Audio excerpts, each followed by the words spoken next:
بسم الله الرحمن الرحيم. الحمد لله رب العالمين والعاقبة للمتقين، وصلى الله وسلم وبارك على عبده ورسوله نبينا محمد وعلى آله وصحبه أجمعين، أما بعد.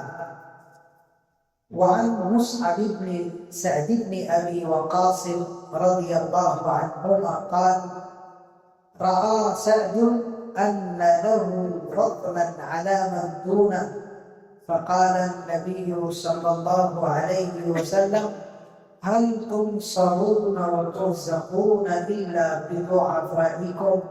رواه البخاري والسلام. حضرت مصعب بن سعد بن ابی وقاص رضی اللہ عنہ وارضاہ بیان فرماتے ہیں کہ ان کے والد حضرت سعد رضی اللہ عنہ کو یہ خیال ہوا کہ انہیں ان سے کمتر لوگوں پر فضیلت اور برتری حاصل ہے۔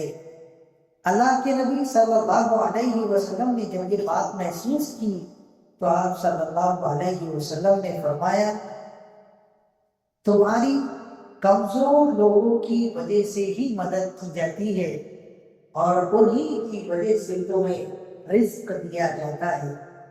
محترم حاضرین، اس حدیث میں اللہ کے نبی صلی اللہ علیہ وسلم نے معاشرے کے جتنے دبے کچلے، کمزور، ضعیف، لاچار، فقیر، قلاش لوگ ہیں، ان سب کی رعایت کرنے، ان پر رحم کرنے، نرمی کرنے، شفقت کرنے کی تعلیم دی ہے۔ اللہ کے نبی صلی اللہ علیہ وسلم خود اس معاملے میں سب سے آگے تھے۔ آپ صلی اللہ علیہ وسلم فرماتے تھے: ابغونی فی ضعفائکم، کہ آپ مجھے اگر کہیں تلاش کرنا چاہو تو مجھے کمزوروں میں تلاش کرنا۔ ایسے ہی اللہ کے نبی صلی اللہ علیہ وسلم لوگوں سے کہتے: اللہم انی احرجکم فی حق الضعیفین الیتیم والمرأة۔ آپ صلی اللہ علیہ وسلم فرماتے کہ میں تمہیں شدت کے ساتھ میں دو کمزور لوگوں کے حقوق کی تاکید کرتا ہوں اور ان کے سلسلے میں خصوصی طور پر تمہیں اللہ سے ڈراتا ہوں، ایک یتیم اور دوسری عورت۔ یتیموں کے سلسلے میں، عورتوں کے سلسلے میں اللہ سے ڈرتے رہنا اور ان پر نرمی اور آسانی کا معاملہ کرنا۔ اللہ کے نبی صلی اللہ علیہ وسلم یہ بھی فرماتے: انا وکافر الیتیم فی الجنۃ کہاتین۔ آپ صلی اللہ علیہ وسلم فرماتے کہ میں اور یتیم کی کفالت کرنے والا بندہ جنت میں ایسے رہے، یعنی ایک ساتھ میں رہے۔ ایسے ہی آپ صلی اللہ علیہ وسلم فرماتے: الساعی علی الارملۃ والمسکین کالمجاہد فی سبیل اللہ۔ وہ بندہ جو بیوہ عورت یا یتیم بچوں کی خدمت گزاری کرتا ہے، ایسا بندہ اللہ کے راستے میں جہاد کر رہا ہے۔ تو میرے بھائیوں، ہمیں جتنے معاشرے کے کمزور لوگ ہیں، چاہے چھوٹے بچے ہوں، ہمیں ان کے ساتھ میں رحم اور شفقت کا معاملہ کرنا چاہیے۔ اللہ کے نبی صلی اللہ علیہ وسلم نے فرمایا: لیس منا من لم یرحم صغیرنا ولم یوقر کبیرنا۔ جو ہمارے چھوٹوں پر رحم نہ کرے وہ ہمیں سے ہے ہی نہیں۔ آپ صلی اللہ علیہ وسلم نماز پڑھ رہے ہوتے، حضرت حسن و حسین رضی اللہ عنہما اللہ کے نبی صلی اللہ علیہ وسلم کی پشت پر سوار ہو جائے۔ آپ سجدے میں جاتے تو آپ کی پیٹھ پہ سوار ہو جاتے۔ آپ صلی اللہ علیہ وسلم کمزوروں پر اتنے مہربان تھے کہ آپ صلی اللہ علیہ وسلم اگر خطبہ دے رہے ہوتے اور آپ کے بچے اگر آ جاتے، حضرت حسن و حسین، اللہ کے نبی صلی اللہ علیہ وسلم ممبر سے اتر کے گود میں اٹھاتے۔ اللہ کے نبی صلی اللہ علیہ وسلم نماز کے لیے کھڑے ہوتے، اقامت کہتی کہ کہاں تھی؟ کوئی کمزور عورت، کوئی لاچار عورت اللہ کے نبی صلی اللہ علیہ وسلم کے پاس میں آتی اور آپ صلی اللہ علیہ وسلم کا ہاتھ پکڑ کے کہتی کہ اللہ کے نبی صلی اللہ علیہ وسلم میری اونٹنی کا دودھ نکال دے۔ آپ صلی اللہ علیہ وسلم نماز چھوڑ کے آتے اور اس عورت کی اونٹنی کا دودھ نکال کے پھر آتے، اس کے بعد نماز۔ اللہ کے نبی صلی اللہ علیہ وسلم باغ کے اندر موجود تھے، ایک اونٹ آیا اور آ کے زاروں قطار جناب رسول اللہ صلی اللہ علیہ وسلم کے سامنے کھڑا ہوا۔ اللہ کے نبی صلی اللہ علیہ وسلم اس کا یہ معاملہ دیکھ کر آپ کی آنکھوں میں آنسو آ گئے. فمسح صلی اللہ علیہ وسلم بيده ناصيته وجبهته وجبينه حتى سكت. اللہ کے نبی صلی اللہ علیہ وسلم نے اس اونٹ کو روتے ہوئے دیکھا تو آپ کی رحمت کا جذبہ جاگ گیا. آپ نے اس کے پیشانی پر، اس کے چہرے پر، اس کی آنکھوں پر ہاتھ پھیرا، یہاں تک کہ وہ اونٹ بیچارہ یعنی رونا بند کر دیا. تو آپ صلی اللہ علیہ وسلم نے وہ پوچھا این صاحب هذا الجبل، اس اونٹ کا مالک کہاں ہے، اس کو بلا کے لاؤ. اس کے بعد میں اللہ کے نبی صلی اللہ علیہ وسلم نے اس اونٹ کے ساتھ میں نرمی کرنے، اس پر کم بوجھ لادنے، اس کے کھانے پینے کا خیال رکھنے کی تعریف کی.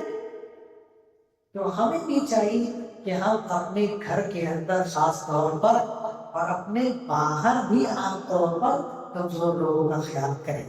اللہ کے نبی صلی اللہ علیہ وسلم ہمیشہ دعا کرتے تھے اللہم احیینی مسکینا واحملنی مسکینا واحشرنی فی زمرۃ المساکین. اے اللہ مجھے مسکین بنا کے زندہ رکھ، مسکینوں کو وفات دے، اور اللہ مسکینوں کے زمرے میں قیامت کے لیے اٹھانا. تو میرے بھائیو، ہمیں کمزوروں سے نفرت نہیں کرنا چاہیے، ہمیں ان کا ساتھ دینا چاہیے.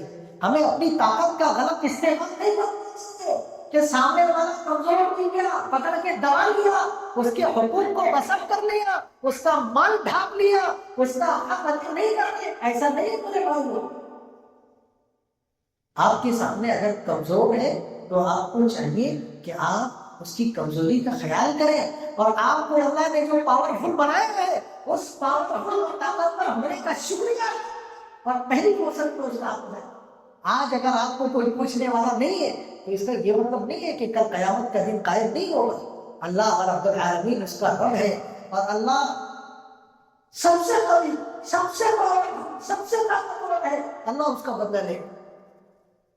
حتیٰ کہ حدیث رسول صلی اللہ علیہ وسلم میں آپ جانتے ہیں ایک وہ بکری جس کے سینگ نہیں ہے اللہ اس کو بھی اٹھائے گا، اور ایک وہ بکری جس کے سینگ ہے، تو سینگ والی بکری نے اگر بے سینگ والی بکری کو مارا ہوگا تو اللہ اس کا بھی بدلہ دلائے. لہٰذا میرے بھائیوں، کمزوروں کا خیال کریں، خاص طور پہ اپنی بیوی کے ساتھ میں رحم کا معاملہ کریں، شفقت کا معاملہ کریں، اپنے بچوں کے ساتھ میں رحم اور شفقت کا معاملہ کریں. اپنے جو رحمی رشتے دار ہیں، خالہ ہے، ماموں ہے، چچا ہے، پھوپھی ہے، ان کی غلطیوں کو درگزر کریں، ان کے ساتھ میں محبت اور اپنائیت کے ساتھ میں پیش آئیں. اپنے بوڑھے والدین کا خیال کریں، بوڑھی ماں کا خیال کریں، انہیں ڈانٹے نہیں، انہیں ڈپٹے نہیں. ایسے ہی اپنے پڑوسیوں کا بھی خیال کریں.